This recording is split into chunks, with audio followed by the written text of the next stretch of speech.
Olá, boa tarde. Terça-feira, 22 de setembro, está no ar o Boletim Guará. Vamos de cara ver os dados gerais, os últimos dados gerais da Covid-19 aqui no estado do Maranhão.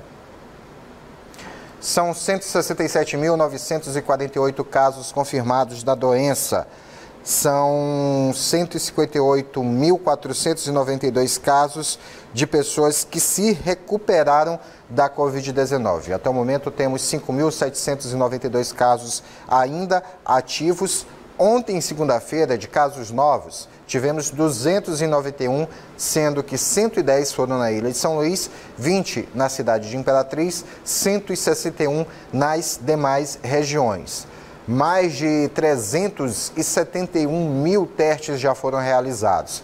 Quase 201 mil casos já foram descartados em todo o estado do Maranhão desde quando a pandemia foi identificada aqui no estado. Vamos ver agora como é que está a ocupação de leitos aqui no estado do Maranhão. Segue na Grande Ilha uma taxa muito baixa de ocupação de leitos, tanto de UTI como leitos clínicos exclusivos para pacientes com a Covid-19. Leitos de UTI ocupados, 28,29%. Leitos clínicos, 15,45%. Em Imperatriz, essa taxa segue acima de 50%, mas está numa faixa de tranquilidade, uma faixa de certa comodidade, podemos dizer assim. 57,41% dos leitos de UTI ocupados, já os leitos clínicos, a taxa de ocupação é de 55,56%. Nas demais regiões, os números também são baixos, acompanhando mais ou menos o ritmo de São Luís, melhor até do que na Grande Ilha, nas demais regiões, porque os leitos de UTI, a taxa de ocupação deles é de 20%, enquanto que os leitos clínicos, a taxa de ocupação é de 12,14%. A evolução dia a dia da doença, ontem, quantidade de casos foi menor do que no domingo. Ontem registrados 291, no domingo tinham sido 324. Dessa forma, nos últimos 4 dias, o número de casos por dia segue uma taxa baixa aqui no estado do Maranhão. Vamos falar agora sobre a morte de um motorista de ônibus durante assalto neste final de semana. Rodoviários paralisaram atividades pedindo mais segurança e a Polícia Militar retomou a Operação Catraca no transporte público. A abordagem aos passageiros é por tempo indeterminado. O caso aconteceu próximo ao mesmo local onde o motorista Francisco Teixeira foi assassinado no último fim de semana, após uma tentativa de assalto a ônibus. O crime aconteceu nesta avenida, próximo a este retorno. Os criminosos entraram no coletivo, anunciaram o assalto, renderam os passageiros e levaram a quantia arrecadada durante a viagem. Após a ação, os criminosos pediram ao motorista que ele parasse o veículo. Ele não obedeceu e seguiu viagem. Foi nesse momento que os criminosos dispararam 2 tiros contra ele e a vítima morreu no local. Após o crime, 2 homens foram presos suspeitos de terem participado do assassinato. Ontem, os rodoviários deixaram de circular pedindo mais segurança. Para tentar combater a criminalidade, a Polícia Militar realiza a Operação Catraca, que fiscaliza os passageiros e verifica se há algo suspeito dentro do coletivo. Esse latrocínio vitimando um motorista de ônibus, um trabalhador, isso fez com que houvesse uma comoção por parte da sociedade e, em especial, com a categoria de motoristas de transporte coletivos. Mas a Polícia Militar, ela deu uma resposta imediata. Segundo a polícia, de janeiro a junho deste ano, 85 assaltos a ônibus foram registrados em São Luís e mais de 12 mil pessoas foram abordadas dentro dos coletivos. Quem utiliza esse tipo de transporte se sente inseguro e vê a operação como uma medida importante. É bom, só se previne mais um pouco, né? Já quem trabalha no transporte coletivo espera que as ações continuem sendo feitas. Se fosse sempre assim, era bom. Eu acho que deveria ter sempre. A Polícia Militar garante que a operação vai continuar por tempo indeterminado. Essa operação vai continuar por tempo indeterminado E com certeza, fatos desta natureza, a Polícia Militar pronta e aposta com seu contingente policial dentro da Operação Catraca e outras operações que acontecem aqui em São Luís, região metropolitana, justamente para coibir todo tipo de ação delituosa e também de elementos faccionados e elementos com mandado de prisão e à margem da lei. Motivados pelo assassinato do motorista de ônibus Francisco Teixeira, o Sindicato dos Rodoviários do Maranhão e a Secretaria de Segurança Pública têm reunião marcada para hoje. Na pauta, a segurança nos coletivos da capital maranhense. Eles devem discutir as medidas que vão ser adotadas para prevenir os assaltos a ônibus. O encontro está marcado para as 3 da tarde. Voltamos já com o Boletim Guará. É um instante só, fique em casa.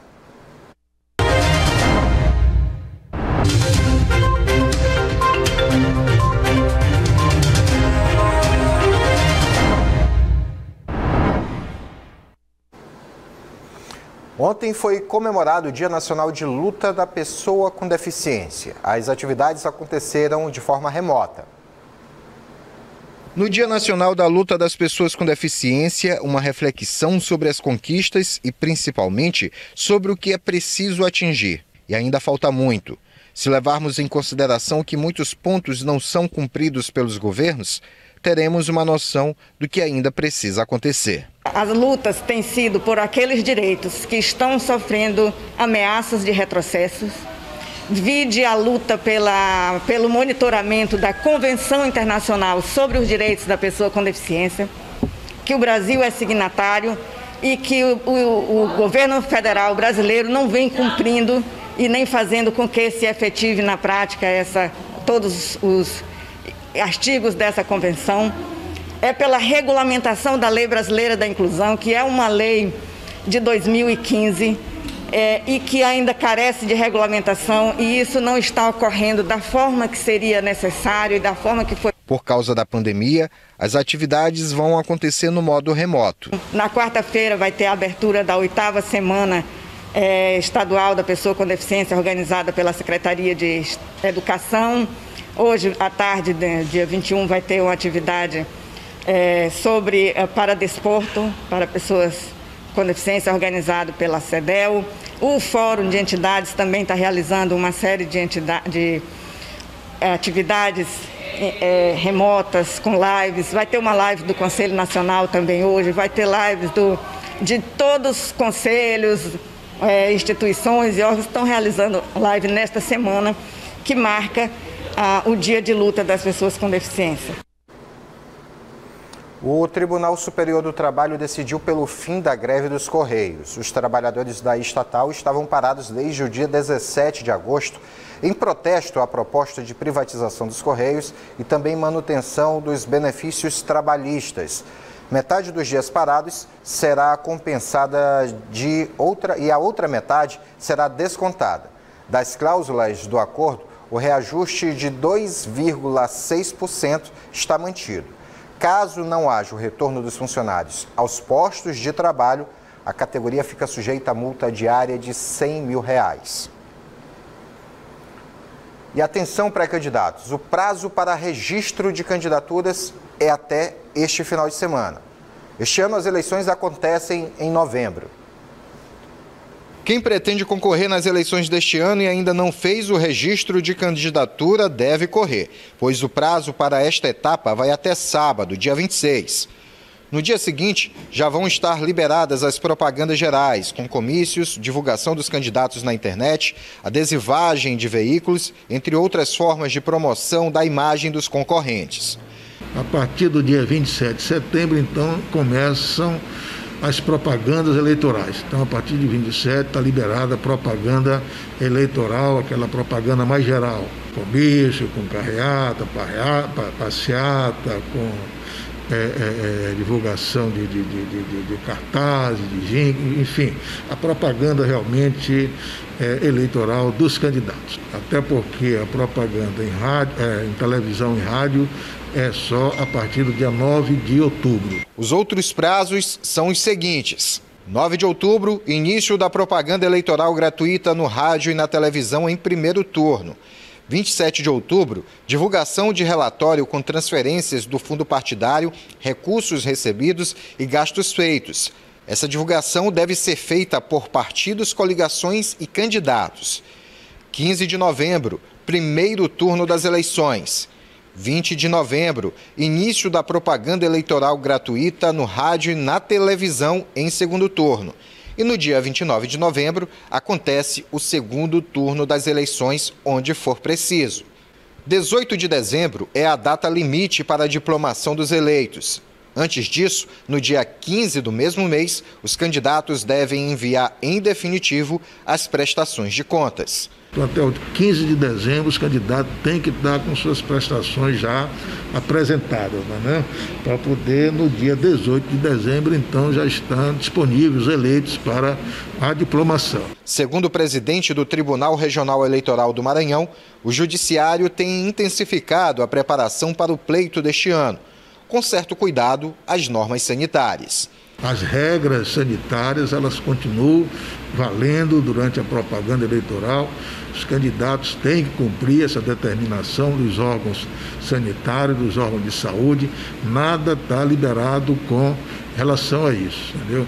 Cuidado nas reuniões para manter o distanciamento, velar pelo uso de máscara, sempre que for um ambiente fechado, disponibilizar álcool, enfim, todos os cuidados realmente determinados pelos órgãos de saúde têm que ser cumpridos pelos candidatos. Agora uma pausa para uma dica. A gente sabe que neste momento difícil toda ajuda é bem-vinda. Por isso, a Equatorial Maranhão traz de volta a promoção Energia em Dia. É uma promoção pensada para realmente ajudar as pessoas. São sorteios todo mês de um ano de supermercado de R$500. Isso mesmo, um ano de supermercado de R$500 por mês. É uma boa notícia, né? E tem também 2 sorteios mensais de um ano de bônus de R$250 para pagar sua conta de energia. E ainda, prêmio extra, 15 casas serão contempladas com 12 mil para a troca de eletrodomésticos e reformas. E no final da promoção, tem sorteio de um carro 0 km. Vou te falar, hein? São prêmios que vêm na hora certa, justo quando todo mundo está precisando.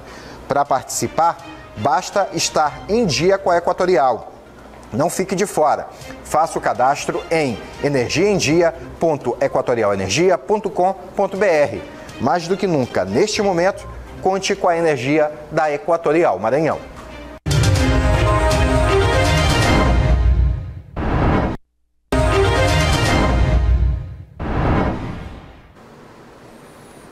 De volta ao Boletim Guará. Se você não tiver visto o que mostramos no primeiro e segundo bloco, tem um lugar para ver com calma. Acesse o nosso canal no YouTube, Jornalismo Guará. Todas as nossas reportagens estão lá. E se você quer ficar bem informado, vá até o nosso site, www.portalguará.com. Notícias de São Luís, do Maranhão, do Brasil e do mundo, você confere no portalguará.com. E se está a fim de ouvir uma programação selecionada com música de qualidade e boa informação, não deixe de ouvir a Rádio Guará, o melhor time de locutores na melhor programação da melhor rádio online que você já viu e ouviu. A rádio que toca música e informa você sem alienação. Acesse www.radioguará.com.br ou vá pelos aplicativos de Rádio Tunin e Rádiosnet ou pelo aplicativo Portal Guará. E para você que ainda não escolheu os candidatos das próximas eleições ou quer conhecer um pouco mais sobre a proposta deles, uma boa notícia. O Tribunal Superior Eleitoral disponibilizou uma plataforma onde o eleitor tem a possibilidade de consultar a situação dos candidatos. Faltam menos de 2 meses para as eleições municipais, mas a dona Helena ainda não parou para pesquisar os candidatos que desejam o voto dela. Por enquanto eu ainda nem pesquisei não. Ainda não sei nem para que votar. Mas a senhora pretende pesquisar, analisar? Precisa, com certeza. Já o seu Valbênio admite que não costuma pesquisar a trajetória dos candidatos que ele deposita o voto de confiança. Não, eu não faço pesquisa não. A minha pesquisa que eu sei é lá na hora da urna que eu vou votar e que eu decido o meu candidato que eu devo votar. Mas para quem deseja saber o histórico de cada candidato, o Tribunal Superior Eleitoral disponibilizou a plataforma Divulga Candicontas, que permite consultar a situação dos candidatos. O sistema está disponível dentro do site do TSE e nele é possível saber as propostas dos candidatos, além de obter informações de todos os dados declarados à Justiça Eleitoral. As eleições, elas são públicas, então a população ela tem que ter acesso às informações dos seus candidatos, dos limites de gastos que eles terão em campanha. Então a Justiça Eleitoral disponibiliza de uma forma pelo seu site para que todo mundo possa ter acesso essas informações. O sistema também informa se o candidato possui alguma pendência com a Justiça Eleitoral. Os escândalos envolvendo políticos com casos de corrupção deixaram a dona Helena alerta com o período eleitoral. Mas, apesar disso, ela garante que, mais uma vez, vai às urnas para exercer a democracia. O certo é pesquisar e ver para quem vai votar.